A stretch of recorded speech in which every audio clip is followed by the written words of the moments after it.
Vous écoutez le podcast des Fins Buveurs avec Jean-François Leduc, Henrik Pivin et Lauriane Robidoux.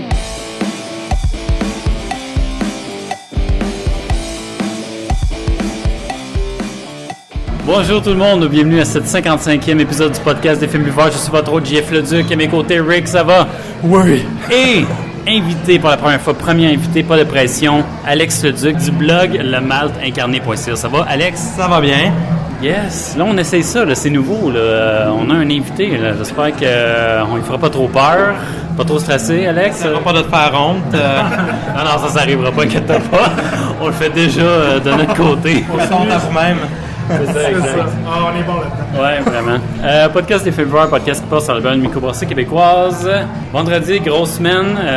Tout le monde est en santé là, cette semaine. Tout le monde va bien. Rick, on t'a perdu.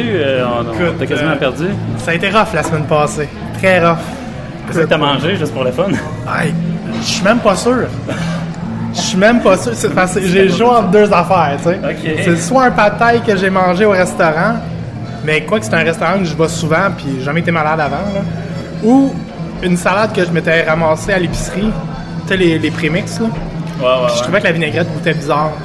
Fait que ça se peut que ça soit ça. C'est clair. Fait que je me suis peut-être intoxiqué avec une salade. Ah, ouais. Super cool. Toi, avec Alex, je pense que c'est, comme on disait tantôt, joindre l'utile à l'agréable. T'es content qu'on aille repousser un peu. Effectivement, j'étais un peu grippé, donc ça l'a bien à donner que tout le monde était malade. Toi, t'as fait de l'overtime, je Ouais, pense. c'est ça. Moi, j'ai fait de l'overtime. C'était même pas préparé. C'est comme on m'a juste. Il est arrivé quelque chose. Bad T'as luck. pitché ça. Ouais, vraiment, on Bon. m'a pitché ça. En plus, l'affaire qui m'écoeure, c'est que j'aide le monde parce que moi, j'étais en avance dans mes trucs puis j'aidais du monde. Mais c'est comme. En C'est tout tout le cas, temps comme ça, hein? C'est Ouais. pareil nous autres. Quand c'est le plus performant qui aide les autres. c'est ça. T'as ouvert la boutique, puis là, tout le monde en profite. Ouais, moi j'arrête, c'est terminé, j'ai plus personne, fuck off, oublie ça. Je me mêle de mes affaires, je finis à l'heure que je finis, puis that's it. Retour sur cette semaine, ben là, je me voudrais ne pas parler d'Alex. Alex, désolé, mais on va te poser une couple de questions. Parle-nous un peu de toi.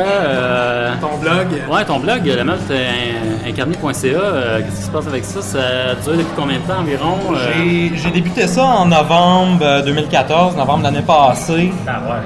Timé avec ouais, nous tant autres. que nous C'est ça, vraiment. En novembre 2014, vous avez commencé vous aussi? Ah non, 2013. Ouais. Ça fait un petit peu plus Nous autres, déjà. Non, mais lui, ça fait pas un an. Nous autres, ça fait plus d'un an. Ok, oui. C'est ça, nous autres, c'est 2013.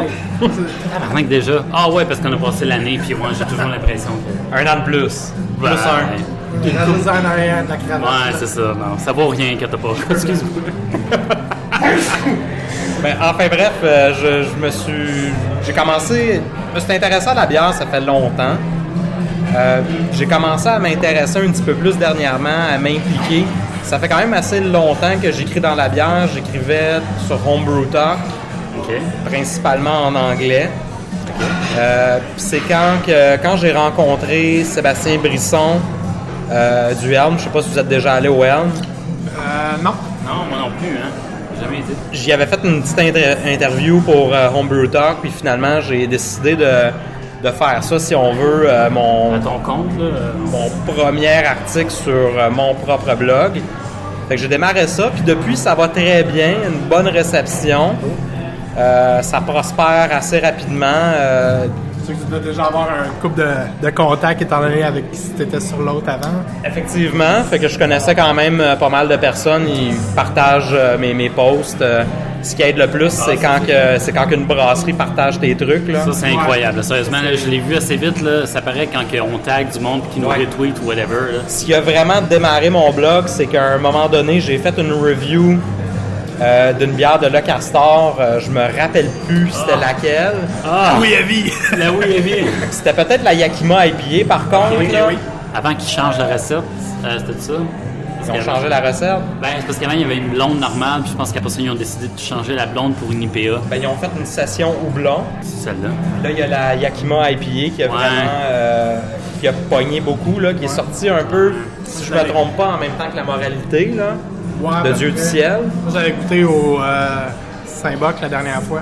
Ouais. Quand, En fût, c'était écœurant. Ah ouais. En bouteille, ça n'a rien à voir, mais en fût, c'est vraiment super. Fait que j'avais fait un article sur une de leurs bières. Je pense que c'était la Yakima IPA, mais je suis vraiment pas sûr. On pourra pourra vérifier post-edit, là. Mais, Ouais, inquiète pas, ça arrive souvent, ça. ça arrive souvent, hein? Ouais. Mais Tu savais. ils ont partagé, je leur avais écrit pour leur dire hey, j'ai écrit quelque chose sur votre bière, puis ça m'aiderait beaucoup si vous partagez mon blog post. Ah ouais, vraiment, juste demander de l'aide. Écoutez, gars, j'ai écrit quelque chose parce que des fois, quand tu tags, ils le voient pas. Fait que je me suis dit, je vais leur écrire, je vais leur dire écoutez, j'ai écrit un petit quelque chose. Si ça vous intéresse, partagez. Sinon, c'est pas vraiment grave. Il y a tellement de personnes qui communiquent avec eux autres, je suis sûr. Exactement. C'est tellement de pollution, là, si on veut. Puis finalement, ils ont partagé la page et non pas mon article. Oh wow, fait que le trafic sur ton blog. Écœurant. Je suis parti de 30 likes à 150 en dedans de 2 heures. Ouais. Fait que ça a vraiment démarré le blog, je te dirais. Puis c'est depuis ce temps-là que je me fais un peu inviter dans les anniversaires. Ah wow, à reporter. Ouais, le 11e anniversaire du vice-versa. C'était à Sherbrooke, vice-versa? Non, c'est sur Saint-Laurent. Saint-Laurent, oui. Ah, je me trompe avec Ciboire, je sais pas pourquoi. Ok, ouais, never mind. La station Beaubien est fermée, fait que c'est Ah ouais. moins accessible, là, mais bref, on n'en parlera pas des... Non, on parle pas de nos problèmes ici. Là, On parlera pas des On problèmes de pas les Montréal. travaux routiers de Montréal, ça finira pas.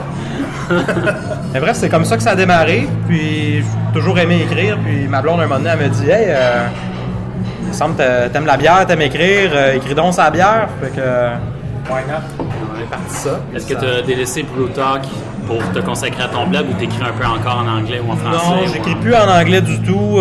Vraiment, mon blog a parti, fait que j'ai un peu délaissé Homebrew Talk. Homebrew Talk, ça parle seulement des bières québécoises ou canadiennes? Non, c'est un site qui provient des États-Unis, dans le fond. Ok. C'est un site de brassage maison. C'est une grande ressource là, pour ceux qui comprennent très bien l'anglais, qui sont capables de lire l'anglais. Beaucoup de recettes, beaucoup de ressources. La meilleure ressource francophone, c'est Nano Brasseur là, sur Facebook, qui est Ah ouais, non, c'est clair. une création des frères Atman, là, mais... Des capsules. C'est ça, c'est la décapsule. Dans le fond, ils ont créé Nano Brasseur, puis c'est très intéressant. Je peux aller lire, mais je participe plus. J'ai une petite chicane avec eux, Homebrew Talk, fait que... Drama! un peu de drama, mais C'est correct. non, rien de sérieux, dans le fond. Et puis, si on peut te connaître davantage, bière préférée, type de bière que t'aimes boire. Là, on se mouille, le son se mouille un peu. Question qui tue, ouais. Ouais, le son se mouille un peu. là. C'est très difficile de dire quelle est ma bière préférée. Ça dépend comment tu files. Ça dépend comment je file.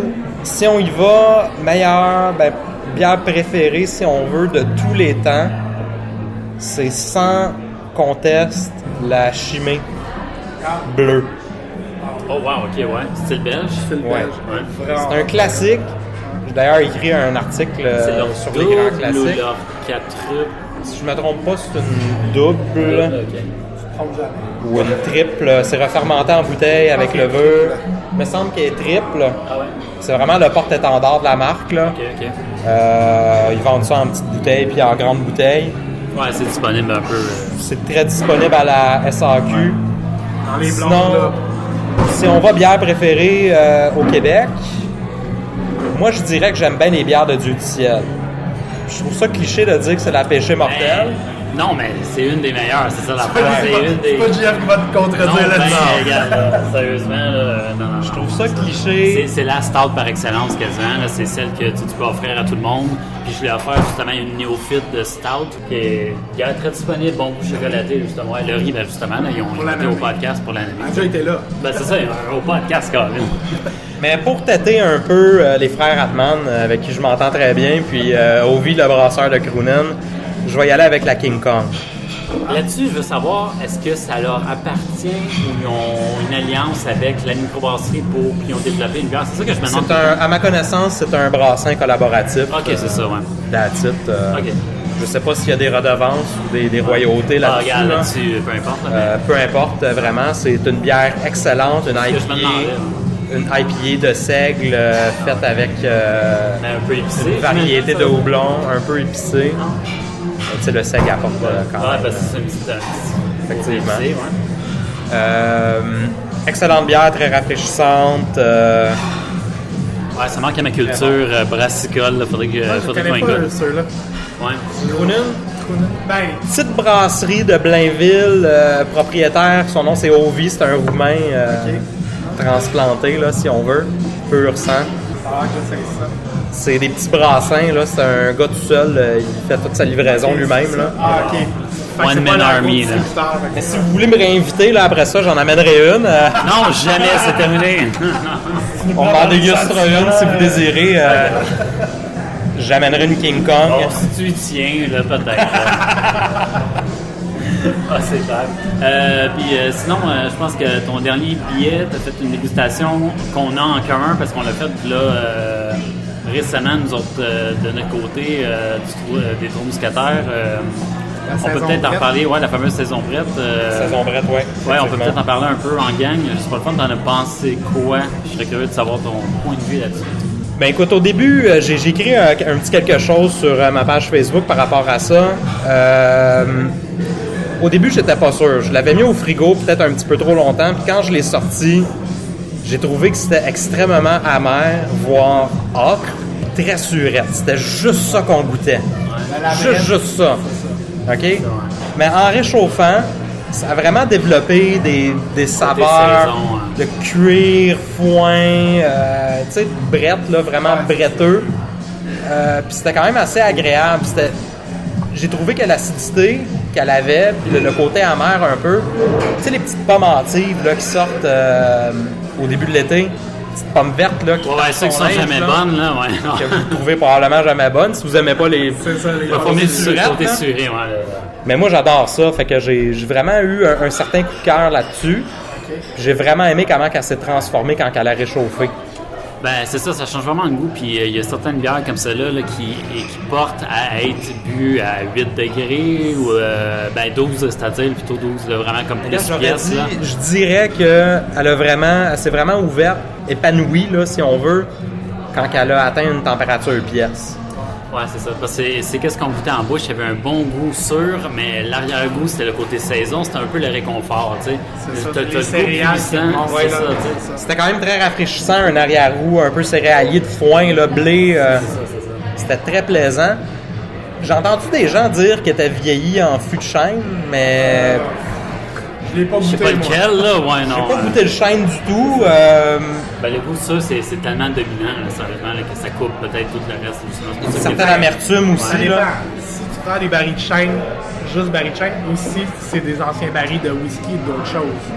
Parce que c'est souvent Un ça baril qui de change. chêne nu. Qu'il y a émis- C'est ouais, ça. c'est ça, là, Si qu'il c'est y a rien baril bergé. en baril brand new, c'est sûr que c'est pas la même chose que si du whisky ou du rhum avant dedans. Là. Ouais, c'est ça, tu vois la différence. Ouais, c'est différent. Si ça allait héberger quelque chose, peu importe, là, c'est clair qu'il y a une différence parce que ça s'imprègne de ça, puis c'est présent habituellement. Fait que, ouais. Vous avez vu la Woodbrune aussi de Woodbrune, les Trois Mousquetaires. Ouais. Oui, on l'a fait, ça fait un bout quand même. Ouais, ça Avec fait un petit balsamique, là. Ouais. Ouais, ça quelque c'était. chose d'intense. Ouais, c'est ça. Ben, c'est ça On que l'avait j'aime fait avec. avant ou après ça? Oh my god. Avant. Ouais, un peu avant, ça fait un petit bout. Ça fait un petit bout.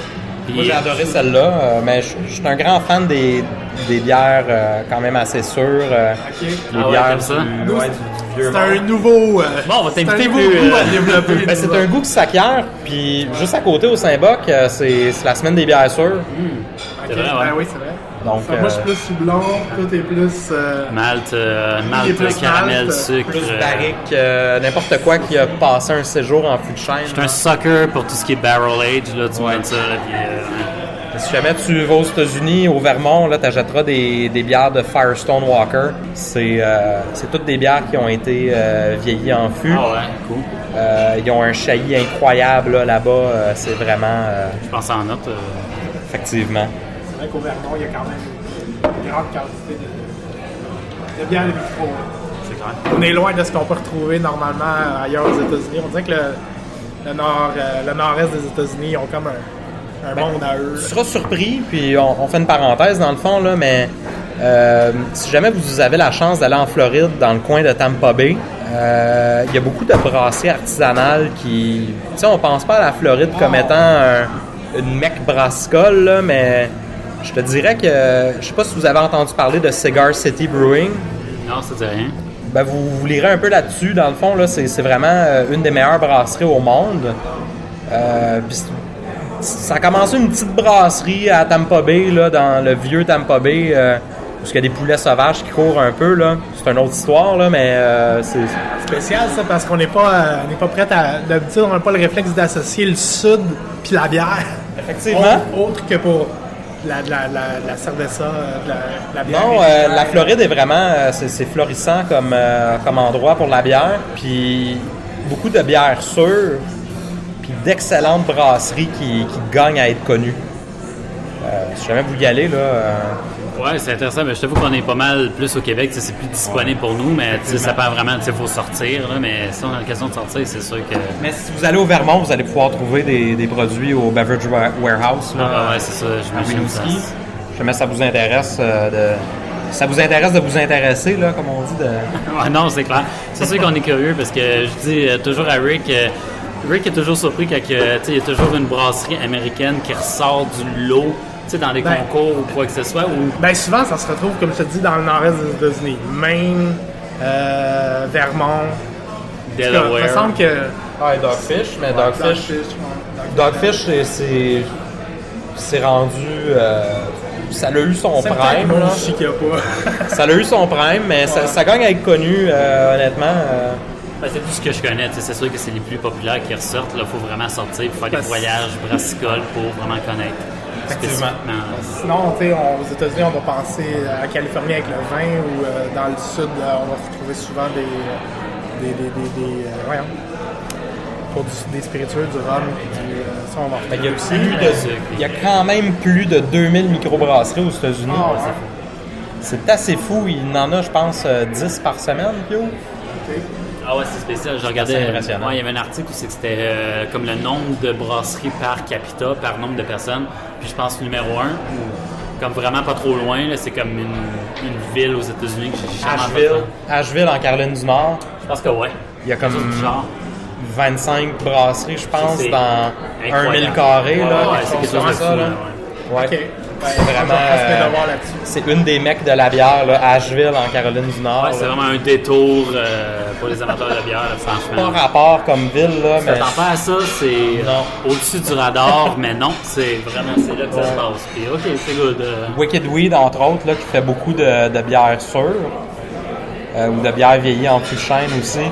C'est une des bonnes microbrasseries aux États-Unis. Franchement, c'est clair.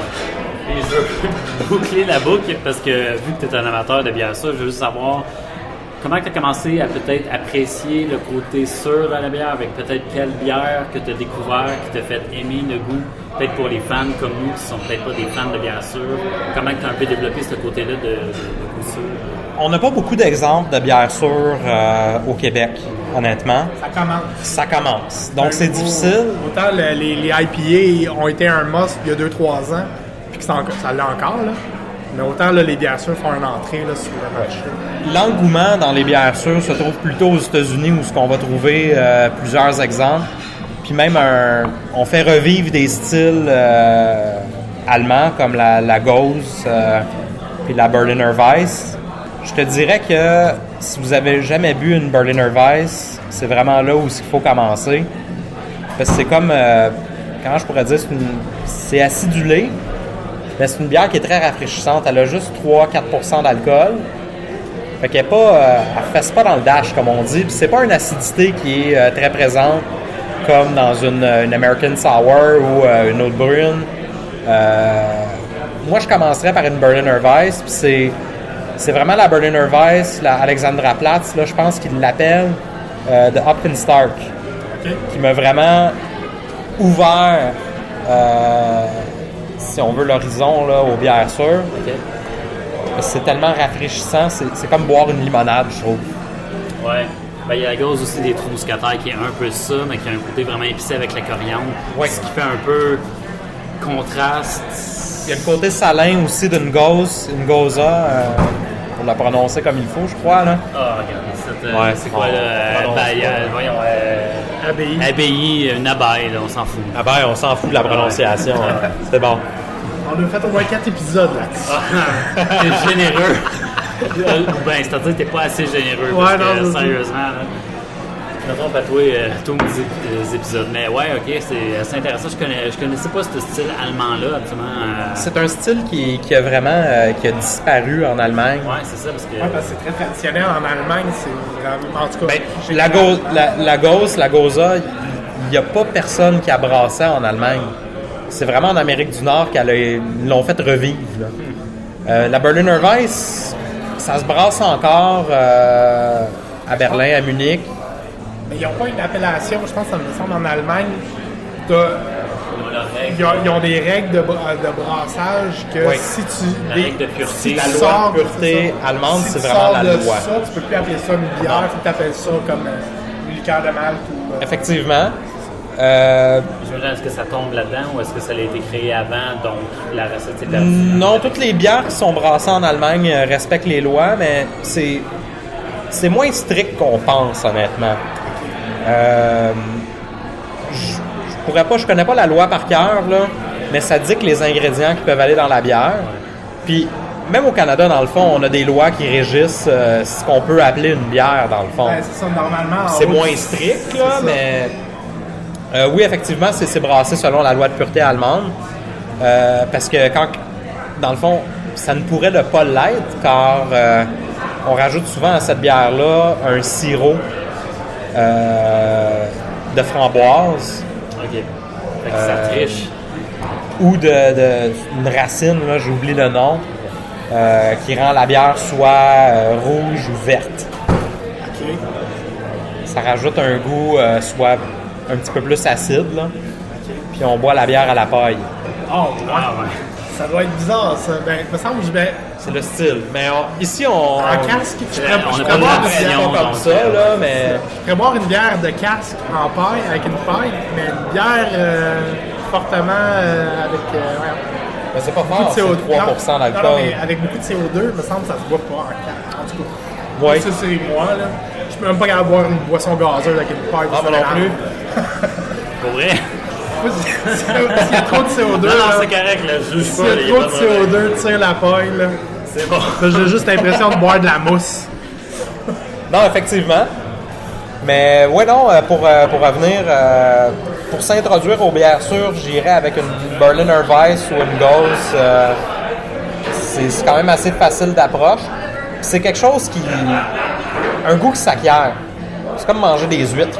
Ouais, ben c'est ça. Ben, même les IPA, la première fois que j'ai goûté une IPA, ça a pris du temps. Ça a pris du temps, là. Mais Mais en que ça prend du temps. Quelqu'un qui veut commencer avec les bières, il va se diriger plutôt vers les styles belges parce qu'ils sont pas mal neutres en termes de houblon. Ils sont fruités, c'est un Ils goût sont qui est... fruités, sont sucrés, un peu effervescents. Ça se descend bien. Je partirais pas quelqu'un avec un casque, là. non. Non, Un casque de bitter, là, houblonné à fond avec du, tu sais, là. sorte impériale, là. Classique, là. Pas d'effervescence, tu sais, quelque chose non. de. Pas désaltérant, là. Pas C'est du comme... tout, pas du tout désaltérant. Qu'est-ce qui se brasse, messieurs? Prochain segment. Simon, ça brasse On y beaucoup va. ces temps-ci.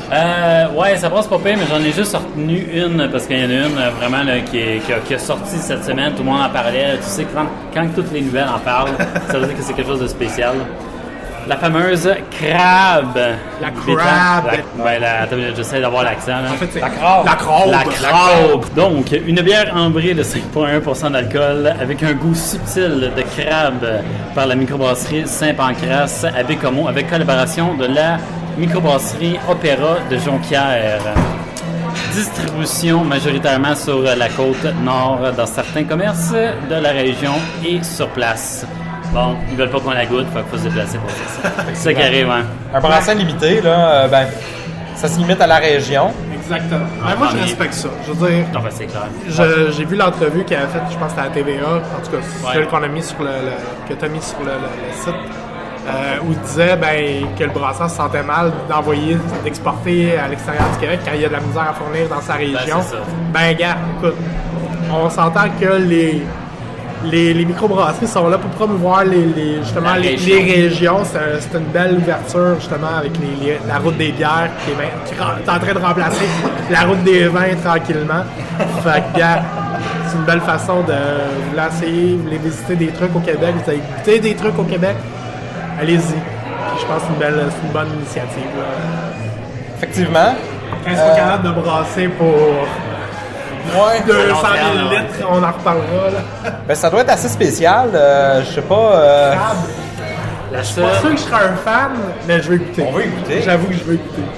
C'est comme une brasserie en Islande qui a brassé une bière avec des testicules de baleine. Là. Je sais pas si vous avez entendu parler de ça. Non! C'est fort semblable. Alex, dis-nous ça. Ça doit goûter salé. Ben, je sais pas ce que ça goûte, là, mais non, ça a fait un peu. Ça a fait un peu scandale. Ben, surtout que les baleines, tu sais. Pas à cause que c'est des testicules, mais à cause des baleines, dans le fond. Là. T'en prends combien pour ton brassin? Tu sais, faut que tu tues combien, là, en tout cas. Honnêtement, je pense que c'est une. Faire une parenthèse, je pense que c'est une tempête dans un verre d'eau parce que de toute façon, je crois que c'est une partie noble là, de l'animal qui est pas mangée. Ça, j'ai l'impression que. De toute façon. Ils n'ont pas été chasser la baleine pour faire leur brassin. Non, c'est ça. Ils sont allés dans des poissonneries ou en tout cas, whatever, des villages de pêcheurs. Puis ceux qui pêchaient la baleine pour ça, ils devaient se débarrasser des testicules, ne pas nécessairement les garder. Fait qu'ils ont fait, shootez-nous ça. Il me semble que. Il me semble le gars qui s'en va jeter ça, puis tu vois le gars en arrière. T'as une minute! Moi, personnellement, la seule bière que j'ai goûtée poissonnée, si on veut, c'est le Calmar à l'abri de la tempête. Ouais. Que j'ai goûté, que j'ai vraiment aimé. Qui ont fumé leur malt dans un fumoir. Dans le fumoir d'antan, ouais. C'est ça, de poisson, un fumoir de Il est poisson. vraiment écrit sur la bouteille peut contenir des traces de hareng. Puis c'est étonnamment très bon. Tu t'attendrais, oh non, c'est du poisson, c'est dégueulasse. Non, c'est bon. C'est bon, sérieusement. Ouais, surtout un petit dans. côté salé ou un petit. Ben, non, t'as vraiment le vraiment côté. fumé. Ouais, c'est vraiment le côté fumé, mais il y a vraiment un côté poisson, mais qui est mélangé avec une bière qui est assez comme. Qui a du score, là, une bonne. Stout, là, ouais, c'est comme une bonne porter stout là, dans ce coin-là. Ouais. Déjà là, t'as comme des côtés assez sucrés, un bon corps, un bon côté malt, mais qui est mélangé à une espèce d'arrière-goût fumé, mélangé avec le poisson. Le côté fumé puis poisson se mélangent très bien ensemble, ce qui fait que c'est pas seulement du poisson, t'es pas seulement c'est dégueulasse. T'as trouvé que ça goûtait vraiment le poisson? En arrière-goût, oui. Ben si tu le sais, j'imagine que oui, mais moi Ouais, la c'est première ça. fois que je l'ai bu, Ben, j'ai pas lu la bouteille, c'est mon beau-père, il était allé aux îles de la Madeleine, il avait ramené un taster dans le fond là. ok. Puis on avait bu ça sur sa terrasse là, ben tranquille, puis tu sais, on se versait des verres là. Fait que j'ai pas vraiment goûté. Je remarque que ça fait longtemps, donc je m'en rappelle plus trop. Puis à la fin du taster, Tu écoutes ça au début, c'est pas à la fin. Ouais, c'est ça. Bière au poisson, je sais pas. Bière au crabe. Ben, sérieux, moi j'aime le crabe. J'aime quasiment plus le crabe Relaxant, le que l'homard. C'est comme, ben, peut-être parce que ça fait trop longtemps que je n'ai pas mangé homard et que le crabe coûte moins cher. Mais c'est j'aime le délicieux. crabe. Fait que probablement que ça doit être pas si pire. Ouais, c'est ça, ça doit être complètement différent là, parce que t'as pas le côté fumé qui donne un peu plus de corps. Mais en même temps, ça doit être quelque chose, c'est probablement que je passerai pas une soirée là-dessus, comme je te dis. C'est quelque chose à goûter, à déguster, mais ça doit pas être. Tu dois pas en prendre 3-4. Non, c'est clair. Ben, ça dépend aussi, tu sais, ils disent le côté ambré houblonné ou le côté ambré un petit peu plus malté. Tu sais, ça dépend à quel point aussi que tu sais, le houblon va comme s'agencer au côté de crabe ou bien crabe. Ou bien, tu sais, à quel point que le côté salé, parfois, il faut y goûter. C'est ça que j'aime dans cette expérience-là, c'est qu'il faut y goûter. Tu sais. Ouais. C'est essayer des nouvelles affaires. C'est ça, sinon on ne saura jamais. T'sais. Elle peut être très doublonnée avec le côté crabe. J'ai jamais goûté, genre, justement, ce côté-là, doublonné. J'en ai juste ça dans mon répertoire, puis c'est la Calmar, tu sais. Mais Je suis même pas capable de m'imaginer comment que ça pourrait goûter une bière au crabe. C'est ça qui est fun, c'est que moi, Le crabe, me semble d'habitude, ça a une chair relativement sucrée, c'est ça.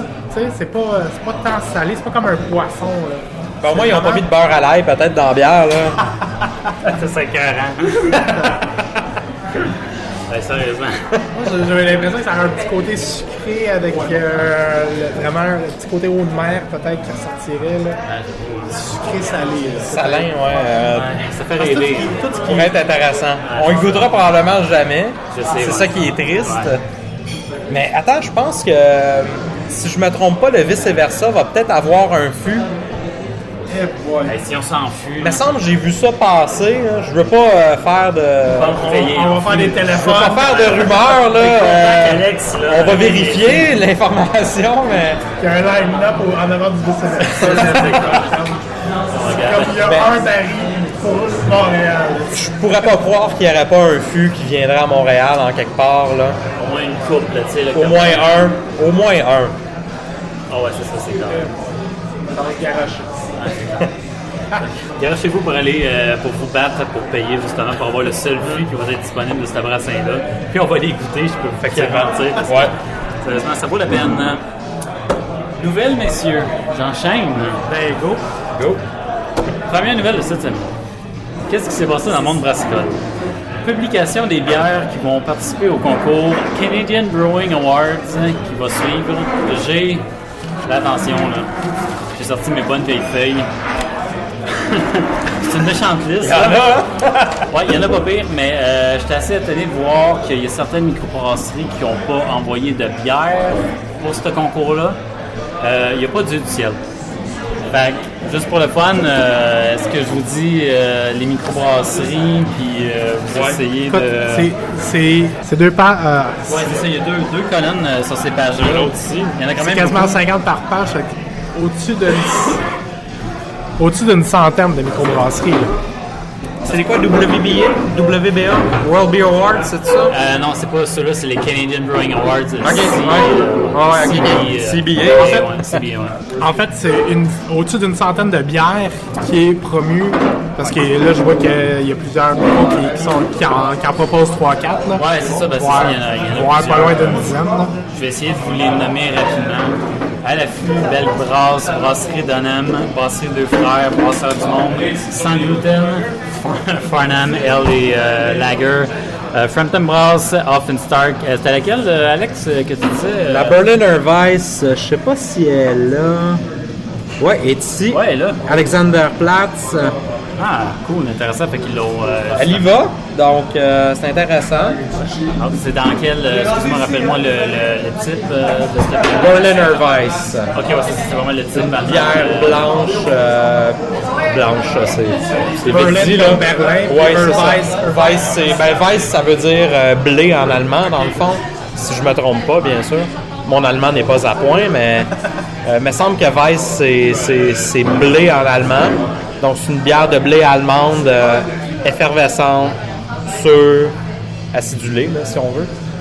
Généralement, les bières allemandes sont relativement légères. Justement, c'est des belles entrées, justement, parce qu'ils sont pas...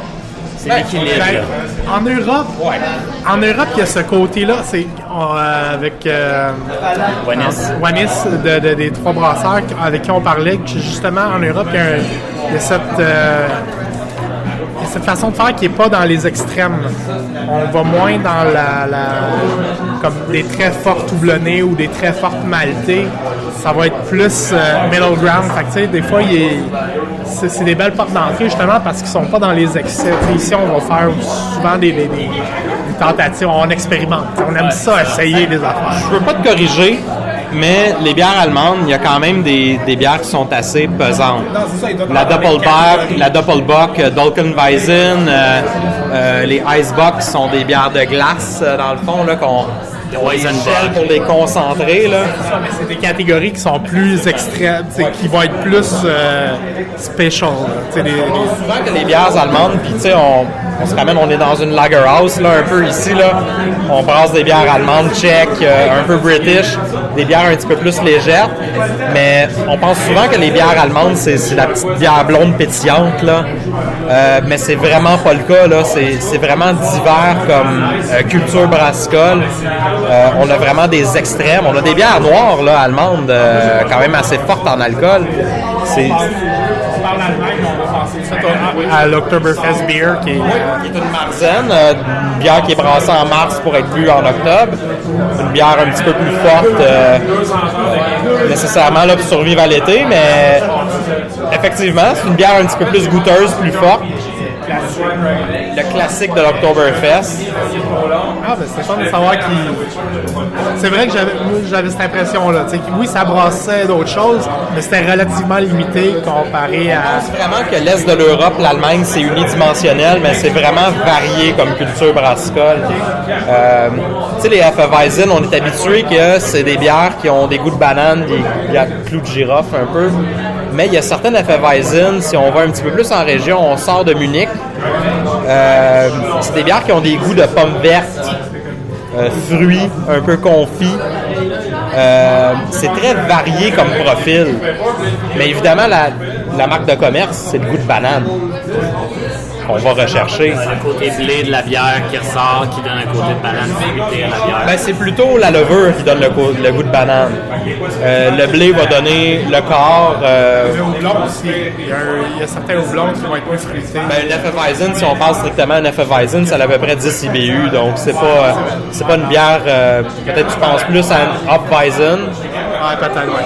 Qui n'est pas un style vraiment officiel, là, c'est plutôt américain, je crois, là, mais une bière allemande de blé qui est fortement houblonnée, mais là, c'est un territoire complètement différent, là, rendu là. Je sais pas c'est que j'étais. Ah oui, c'est ça. Ouais. On était dans une d'hiver. Non, j'adore ça, c'est carré. C'est ça un podcast, c'est carré.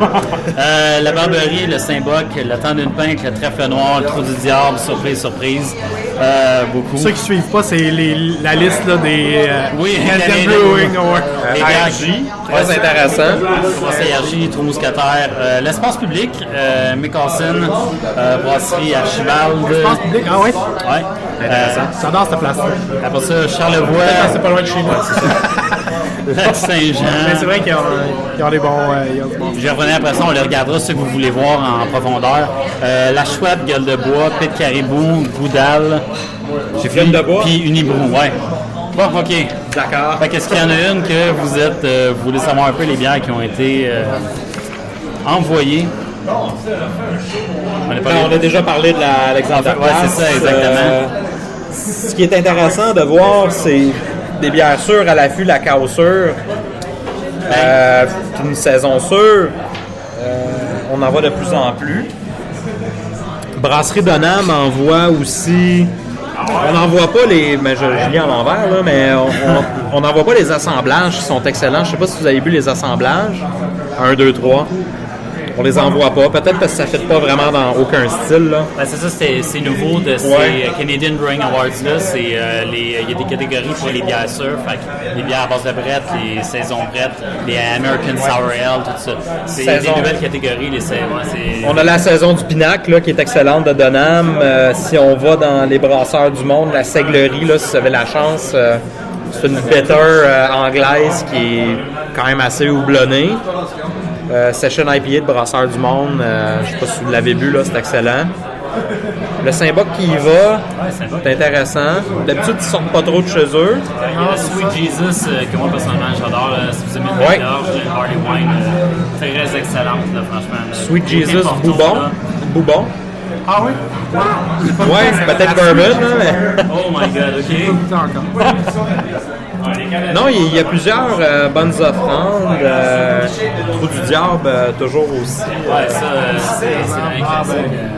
Lourd, la Qui morsure. est sorti récemment que j'ai pas goûté, là, le Cher, je suis trop Ça va être intéressant de voir qui gagne. Belge Brasse, là, on n'en parle pas souvent, mais il gagne beaucoup de médailles. Donc, ça ne m'étonnerait pas qu'il remporte quelque chose là, là-dedans. Il a déjà gagné, je pense, l'année dernière. Oui, effectivement. Plusieurs choses intéressantes. Moi, je regardais comme, je pense que les 2 dernières années, Canadian Brewing Awards, les bières québécoises sont dans les top 3 à 25% environ. La majorité, c'est Vancouver contre Ontario. Tout le temps. Ouais, il n'y en a pas vraiment dans les prairies, dans les maritimes. Mais il y a tout le temps une bonne, le Québec est toujours très bien représenté. Là, c'est tout le temps là, franchement. C'est toujours mais stable. on a une histoire de brasserie au Québec. Ça serait triste de... Ce qui est drôle quand même, c'est qu'on est bien représenté à l'international au niveau des concours, etc. Ben, on gagne beaucoup de médailles. Ouais, mais ça, Oui, ça c'est Canadian Brewing Awards, mais si on parle des World Beer Awards, Porter Baltic, des trucs qui gagnent tout le temps. ils gagnent beaucoup. On parle pas beaucoup des brasseries américaines là-dedans, qui sont pourtant plus nombreuses. Peut-être qu'ils vont pas d'un concours, mais c'est quand même assez drôle qu'on n'ait pas tant de brasseries que ça, mais qu'on se démarque vraiment à l'international aussi. Je trouve que notre marché est très intéressant. Ouais, c'est vraiment le fun à voir. C'est ça, je pense qu'au Québec, comme on parlait là, une couple de fois, on a vraiment. Tu sais, il y a certains pays qui ont une culture qui sont focusés. Bon, on parlait tantôt de l'Allemagne qui sont très reconnus pour justement leur blonde, leur bière un peu plus. Oui, c'est pas juste ça, mais c'est quand même ça qui est le plus. On va passer aux Anglaises avec les stouts et les porters. Mais au Québec, on s'est rendu compte que c'était vraiment, il n'y a pas de, c'est la diversité qui prime au Québec. Tu sais, c'est vraiment, il n'y a pas une catégorie, c'est vraiment comme une explosion de. Ça n'a pas vraiment toujours été comme ça, toutefois, parce que avant Dieu du ciel, disons, là, qui est arrivé dans les années 90 à peu près, les années 2000. effectivement, Après, on brassait beaucoup des styles anglais, mais Caslin, le Lion d'Or, je crois, là, à Sherbrooke, la Mer à boire, mais qui est arrivé à peu près en même temps que Dieu du ciel, le Châle Blanc. pas l'UPA, ça allait au pire dans les rousses, là, mais. Oui, c'est ça, on brasserait des styles anglais, mais quand que Dieu du ciel est arrivé, ils ont vraiment révolutionné un peu la scène brassicole, parce qu'ils sont arrivés avec des styles belges. Puis eux, ils ont vraiment commencé à se développer seulement dans les années 2000, quand ils ont sorti la Rosée d'Hibiscus, qui est quand même une excellente bière, même si on pense que c'est une bière de filles, là. C'est vraiment une bonne bière. Mais c'est intéressant de voir l'engouement, puis l'évolution aussi de la culture, puis comment qu'on suit nos voisins américains aussi. Ben, les bières sûres, il y a un an, on n'en parlait pas, là. Mais là, on commence à en avoir de plus en plus. C'est intéressant. Je regarde, Rick, l'espace public, est-ce qu'il y a certaines bières que tu reconnais de ton côté? Ben, la Petite Déj, c'est une classique des brasseurs de l'espace public. La Mad Dog aussi. La Gary Carter, je la connais pas. OK. Mais les deux autres, j'avoue que je les ai pas. La Mad Dog est vraiment bonne. La Petite Déj, je l'ai pas pris souvent. C'était pas dans. Je me rappelle plus, c'était la Petite Déj. Je pense que je l'avais essayé une fois, mais c'était pas dans mes favoris. La Mad Dog, j'avoue que je l'aime bien. La Gary Carter, je sais pas si c'est une nouvelle, je la connais pas du tout. Il y a la microbrasserie du lac Saint-Jean là, qui y va avec la tente tricotant. Je sais pas si vous avez déjà bu ça. Non, jamais, non. Je me rappelle plus c'est quoi le style de bière, mais je sais qu'il y en a une qui est vieillie en fût de chardonnay, en fût de vin. Ouais. Fait que je pense, il y en a deux là de mentionner, je pense qu'il y en a une, c'est peut-être la version chardonnay. ouais. Ça va être intéressant de voir. Brasserie du lac Saint-Jean. Ah, ben oui, chardonnay. Ah ouais, tiens, voilà. Ouais. C'est ma colonne qui... C'est décalé. C'est ça.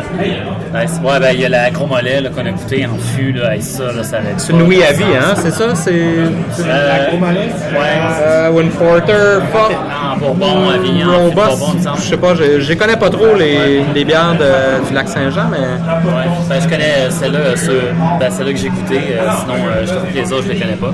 Puis c'est ça, j'ai juste remarqué du diable, faut que je dise, ils ont envoyé leur Dubaï pilé, que moi là, double IPA là, fruité, tropicaux, mais fruité, le jus de fruits tropicaux là. Oh my god. Moi je l'ai aimé beaucoup, mais pour l'avoir bu en fût, Ok. elle est très différente. Ah ouais? Très différente. Plus soupçonné ou moins sucré. Ben, le côté fruit tropical sort un petit peu plus. En bouteille, j'ai trouvé que on goûtait vraiment l'alcool. Si vous avez la chance d'y goûter, là, vous allez voir, je pense qu'elle a 9% ou quelque chose comme ça. On le sent. Puis moi, j'aime moins ça quand on sent. J'aime ça, tu sais, là, me laisser emporter sans. Ouais, traite, là, tu sais, la bière traite. Ouais, c'est ça, traite, là. J'aime ça, les traites. Tu sais, là, c'est très intéressant, mais ça va être intéressant de voir comment qu'elle fait à l'international, effectivement. Ben, c'est le Canada, là. Fait que c'est ça. Ça, c'était ta bière initiatique. Ben, pas initiatique, mais qui t'étais en train de t'ouvrir les portes de l'IPA. Ouais, sérieusement, double IPA, c'est une de mes bières de l'année, là, franchement, jusqu'à maintenant. Ils sont plus accessibles. C'est une surprise, là, Ils sont effectivement. plus fortes, là, ils sont plus faciles à boire que les IPA régulières. Même s'ils sont plus fortes en IBU, là. Ben, c'est parce que la double IPA, généralement, proportionnellement, tu vas avoir plus de malt qui va venir, si on veut, contrer l'amertume. Ça vient, tu sais, le sucré vient couper la mer. Fait qu'il y a un équilibre qui se crée. Fait que même si la bière va avoir, exemple, 100 IBU, tu ne le ressentiras pas nécessairement sur ton palais.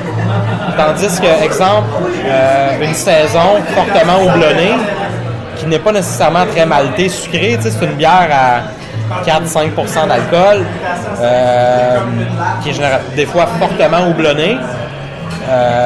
Tu vas vraiment venir sentir l'amertume, ça va être tranchant. Mais pas nécessairement dans une double IPA. Tu sais, des fois, on voit, il y a Mikkeller, qui est une brasserie danoise, qui a une bière à 1000 IBU. Ouais! Oui. 1000 IBU. Mais pour atteindre 1000 IBU, tu peux pas juste foutre du houblon, là, parce que sinon ça va goûter comme une poignée de gazon. On rajoute un extrait de houblon, un concentré, si on veut, de houblon. Mais trouver qu'en haut de 60, ça commence à... Mais le palais ne perçoit pas plus que 200 IBU. Fait que c'est un swing de marketing, dans le fond, là, plus qu'autre chose. Parce que j'ai bu la Hardcore IPA de Brewdog, qui était une des bières les plus houblonnées au monde. Puis, tu sais, c'est sûr, ça vient de l'Angleterre, donc par le temps que ça vienne ici, ça s'estompe un peu. Ça prend à peu près 6 mois, mais... Tu sais, j'ai pas trouvé ça trop agressant comme amertume, là. J'ai déjà bu des bières plus agressantes que ça, en termes d'amertume. Moi, j'ai déjà trouvé en haut de 60, une bière à 60 puis une bière à 100. Non, on ne perçoit pas. Je vois pas tant de différence. Non, c'est vrai. Tout à fait. Moi, oui, j'ai la misère, là. En haut de 20, là, oh my God. Non, c'est Non, pas entre 20 et 60, il y a un sale gap, là. Non, Mais entre 60 et 100, pas tant. Ouais, le combat est entre 20 et 30, sérieusement, là, ou 40. 20, 40. Ouais, 20-40. Ouais, quand on monte en haut de ça, on le perçoit pas nécessairement. C'est devient plus subtil. subtil, ouais. Exact. Fait que, on a fait un peu le tour des bières qui étaient disponibles. Pas du ciel, je suis un peu surpris. C'est peut-être une erreur. Ils n'ont pas envoyé de bière, mais... Judiciel au niveau de leur implication sociale dans la scène Ils ont plus à brassicole. prouver. Eux autres sont rendus élevés. Là. Ben, c'est presque zéro là, à ce niveau-là. C'est un peu désolant parce que c'est une de nos bonnes microbrasseries, puis ça serait le fun qu'ils s'impliquent dans la scène, puis aussi à l'international. Ils se représentent, tu sais, ils vont au mondial, etc. Ils étaient à la cuvée. Il y avait leur stand à la cuvée. Puis le gars, il était fort sur le pour, là. Je sais pas si t'as vu. Mais t'étais allé, hein, je pense. On a été, mais Mais pas longtemps, ouais. on n'a pas trouvé ça très... Ouais. Je suis allé me réconforter avec une poutine de chez Claudette, là, mais... Ouais. Parce qu'on était au Dieu du ciel, mais live, juste à côté. Mais c'est vrai, j'ai écouté l'épisode, en fait. Je suis au courant de votre itinéraire. Fin de cette nouvelle, messieurs. Ouais. On a fait le tour. Deuxième nouvelle. Je regarde le podcast, ça va être le podcast le plus long. En tout cas, c'est correct. Ça va être parfait, c'est exactement j'aime ça. On bat les records là, en ce moment. C'est incroyable. Deuxième nouvelle, messieurs. Communiqué de presse sur la programmation estivale de VTL concernant la 4e saison de Ça va brasser. Controverse. Oui, quand même, hein, sérieusement. Moi, sérieusement, je le prends mal. Je vous explique. Ah, moi aussi. Ouais? Moi, OK. je suis fru. OK, c'est bon, j'aime ça. Merci, Je Alex. pas à TV, fait que j'ai pas suivi l'émission. C'est bon, je vais vous lire le communiqué. Ouais. Dès le 1er juin, Julie Boulanger reprend le flambeau de Ça va brasser. Encore une fois, cette année, l'émission fait une incursion privilégiée au cœur de l'industrie brassicole québécoise, mais propose également une nouveauté pour sa 4e saison. En effet, l'équipe se rendra en Belgique pour découvrir les meilleurs microbrasseries du pays. Grâce à des rencontres avec des brasseurs passionnés, des visites de plus belles régions du Québec, la découverte de produits du terroir, alléchants, les succulentes recettes, blablabla. Donc, regardez, ils vont vendre, c'est ce que j'ai hâte de voir. Ils vont vendre jusqu'à un certain point leur terroir québécois, mais en incorporant des brasseries belgiques dans l'émission d'une demi-heure, donc de 20 minutes. Est-ce qu'il y a une émission qui va être dédiée seulement pour des microbrasseries de Belgique, donc on ne vend plus la bière des microbrasseries québécoises dans cette émission? Messieurs, commentaires. Moi, je trouve que la controverse est plutôt au fait que le brasseur officiel de Ça va brasser cette année, c'est Six Points Brewery. Je sais pas si t'en as entendu parler. C'est ça, non, Qui run rumeur, là, qui est une filiale de Molson Coors.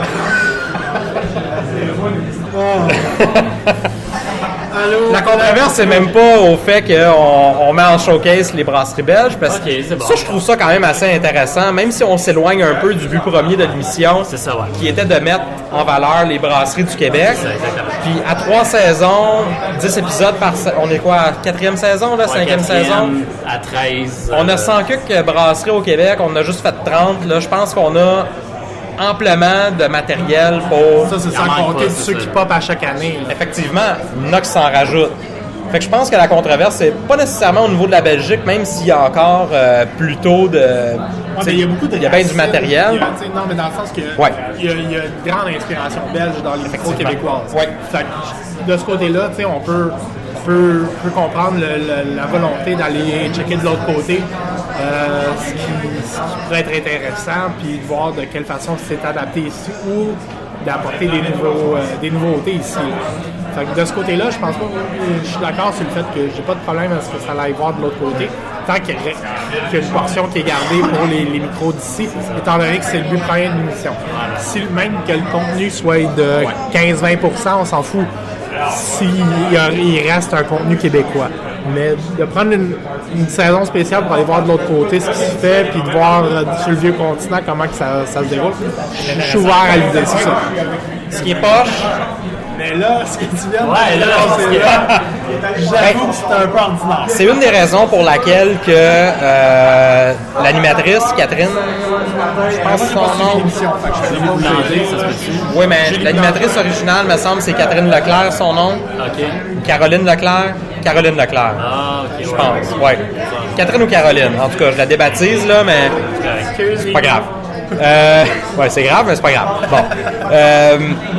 Elle a quitté l'émission justement à cause que l'émission avait décidé de s'associer avec la brasserie Six Points, qui est une filiale de Molson Coors, parce qu'elle est organisatrice de l'Association des microbrasseries du Québec.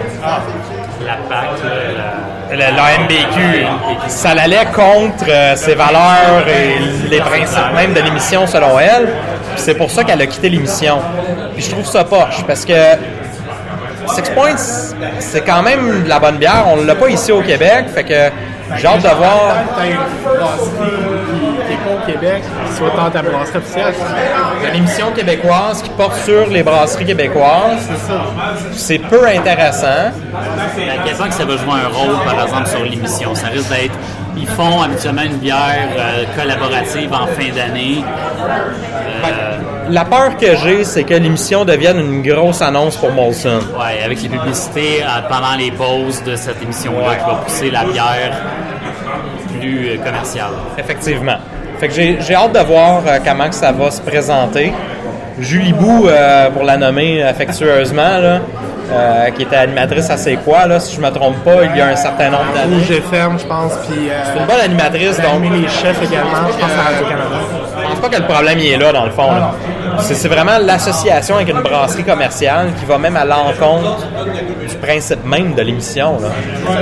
C'est désolant à un point incroyable. Tu sais, la Belgique, c'est pas si pire que ça. Bon, J'ai droppé une bombe, pensez à hein? autre chose, ouais, parce que j'avais pas vu ça. Moi, je me fiais au communiqué de presse. Je fais comme...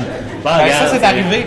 Ben, on va l'avouer, là, avant de passer à autre chose, c'est passé un peu en dessous du radar, point de vue public large. Moi, la seule raison pourquoi je le sais, je crois, là, c'est parce que je suis Mme Leclerc sur Facebook, donc j'ai vu sa lettre de démission un peu, là. Les raisons pour lesquelles elle démissionnait, puis ça m'a porté à réflexion un peu. Puis, tu sais, je pense pas que boycotter l'émission, c'est une... Anyway, tu sais, Ben, les ça sert annonces à sont rien. payées pour, là, fait que t'es mieux de la regarder pendant qu'elle est là. zappes pendant les pubs. Ouais, c'est ça. Enregistre ça sur ton DVR, là. Ben, ils sont disponibles sur le site officiel de VTL, c'est comme ça que je les écoute. Donc, Passe plus de pubs sur le site VTL qu'en direct, là, mais en tout cas, ben, regarde. c'est un autre combat. Ouais, c'est un autre podcast, comme on dit. Intéressant, Alex. Je savais pas ça. Ça fait peur, j'ai peur. On va savoir ça le 1er juin, Ouais. quand ça commence, à quel point ça va être imposé ou s'il va y avoir des répercussions là-dessus. Sinon, j'enchaîne, messieurs. Les Sœurs Grises. Une nouvelle microbrasserie qui va s'installer à Trois-Rivières, oui. Je t'avais habitué de dire trois brasseurs, hein. Ou bien trois mousquetaires, il y a tout le temps trois. Non. Trois-Rivières, ouais. Donc, je lis un peu l'article, ou je paraphrase l'article. Le bistrot brasserie Les Sœurs Grises est déjà bien connu à Montréal. Oui, en effet. Il y a Pignon sur rue à quelques pas du Vieux-Port. C'est le même style détendu par une cuisine réconfortante de style brassé sur place que Martin Poirier et ses deux associés souhaitent implanter à Trois-Rivières. Je poursuis. Citation. On a toujours été une place décontractée. On vise une clientèle qui sort du bureau, qui sort de son petit quotidien et qui veut juste aller prendre une bière, manger, une bonne bouffe bistrot faite sur place, qui est décontractée sans prétention, dit Martin Poirier, copropriétaire et brasseur en chef de l'établissement. Pour Martin Poirier et ses associés, le centre-ville de Trois-Rivières s'est révélé un emplacement idéal pour l'ouverture d'un autre bistrot. Citation. Premièrement, on est dans le milieu d'un peu tout. Il y a brassin de population, il y a quand même beaucoup de vie au beau centre-ville.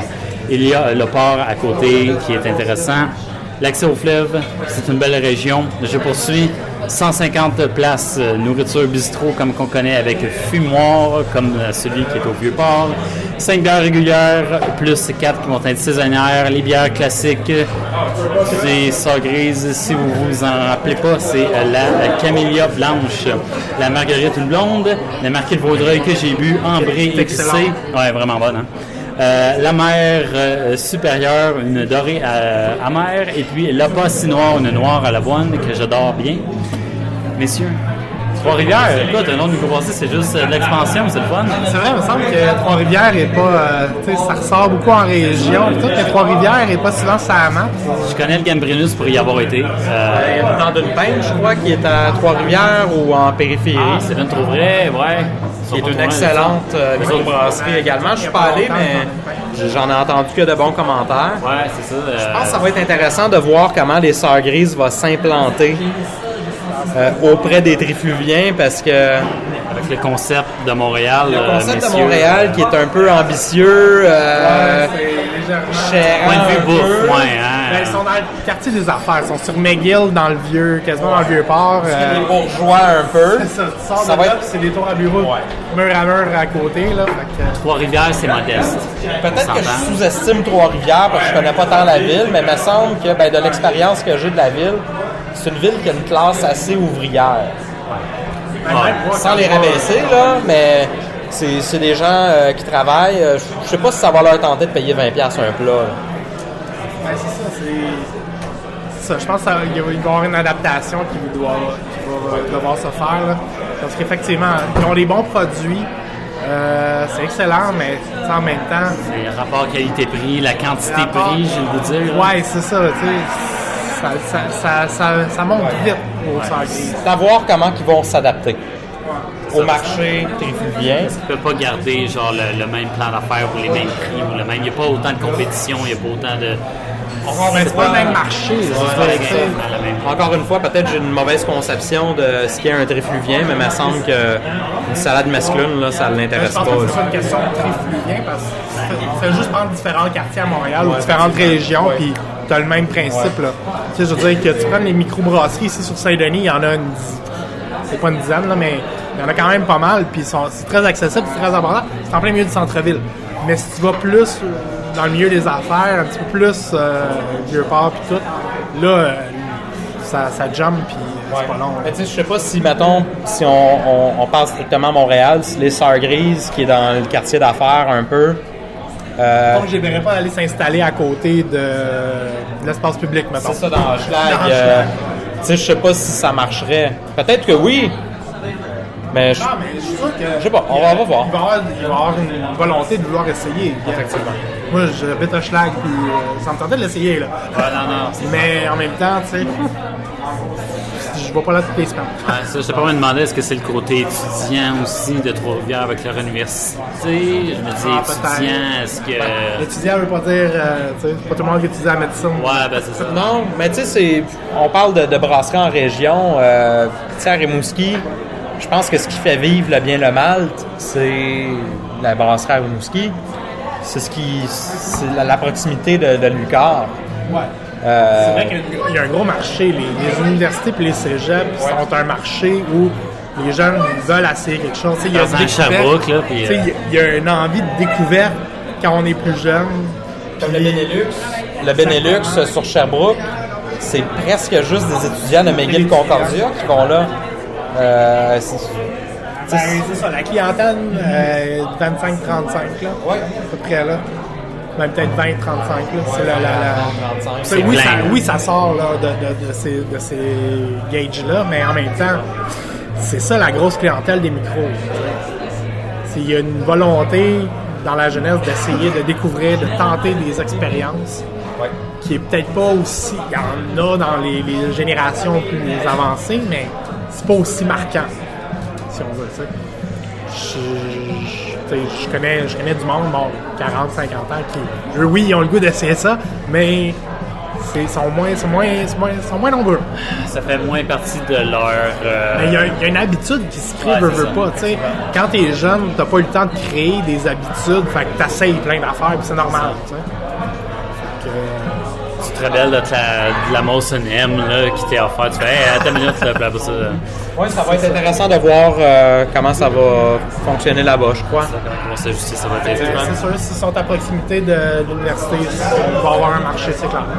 Je dis ça parce que le Game Brunus est proche justement de. Ils ont un marché comme qui est très jeune.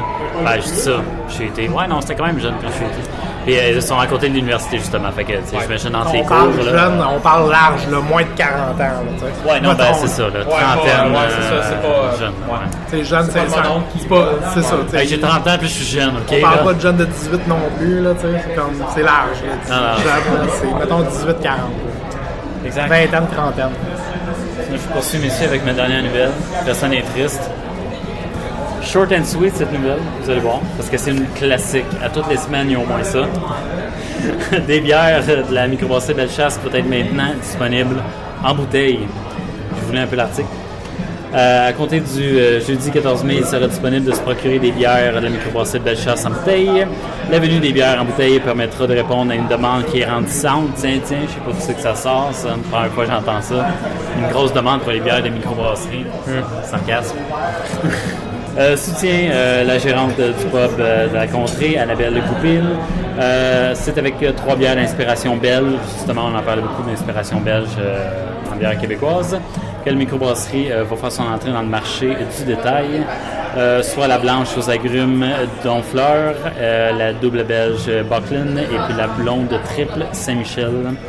Celles-ci sont offertes dans un carton accompagné d'un verre estampillé du logo, donc package. Vraiment une expérience, on essaie de vendre une expérience verre et bière. Effort pour jumeler cette expérience, le microbrasserie Bellechasse.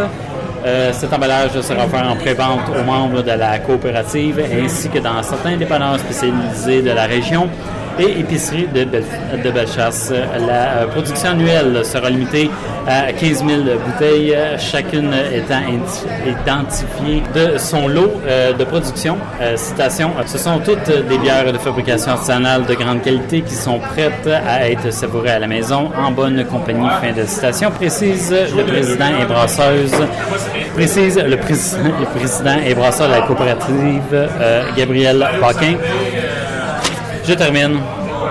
Ce projet de vente de bière en bouteille a été rendu possible grâce à l'implication financière des membres de la microbrasserie et de la SADC, Société d'aide au développement de la collectivité de Bellechasse, et du CLD, Centre local de développement de Bellechasse.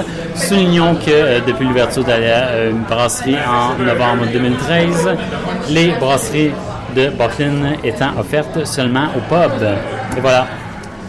Fait que non seulement il y a un investissement du côté de la microbrasserie, mais il y a aussi un investissement de la région. Il y a de l'investissement régional pour la région. Justement, une microbrasserie, c'est logique parce que ça vend la région. Donc, c'est juste une association qui fait du sens. Et puis, c'est ça.